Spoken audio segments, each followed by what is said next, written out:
Netanyahu உயிருடன் இருக்கிறாரா இல்லையா?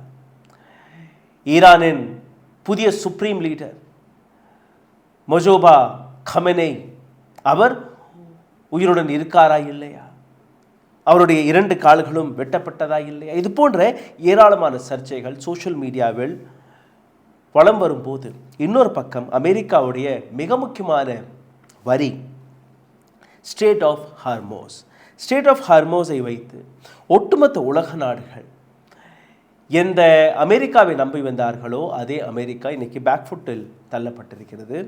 ஒட்டுமொத்த கால்குலேஷன், ஸ்ட்ரெய்ட் ஆஃப் ஹார்மோஸை வைத்த ஒட்டுமொத்த கால்குலேஷனுமே தவறாக மாறிவிட்டது.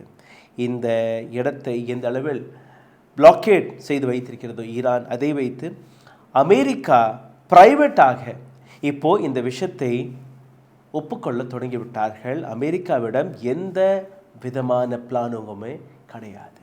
ஸ்ட்ரெய்ட் ஆஃப் ஹார்மோஸை வைத்து எந்த விதமான பிளானிங்குமே கிடையாது.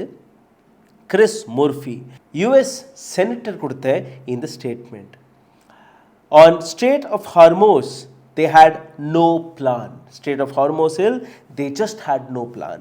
They don't know how to get it safely back open. Donald ட்ரம்பை பற்றி அமெரிக்காவின் செனட்டர் கொடுத்த பதில், அவர்களுக்கு இந்த ஸ்ட்ரெய்ட் ஆஃப் ஹார்மோஸை எப்படி துறப்பது என்று கூட அவர்களுக்கு தெரியவில்லை.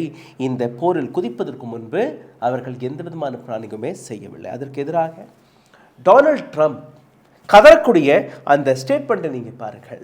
Many countries, specially those who are affected by Iran's attempted closure of the Hormuz Strait will be sending warship.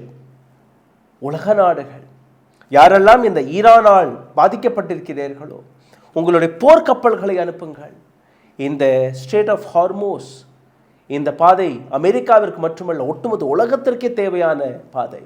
இதை நாம் அனைவருமே கூடி சேர்ந்து இதை விடுவிக்கலாம்.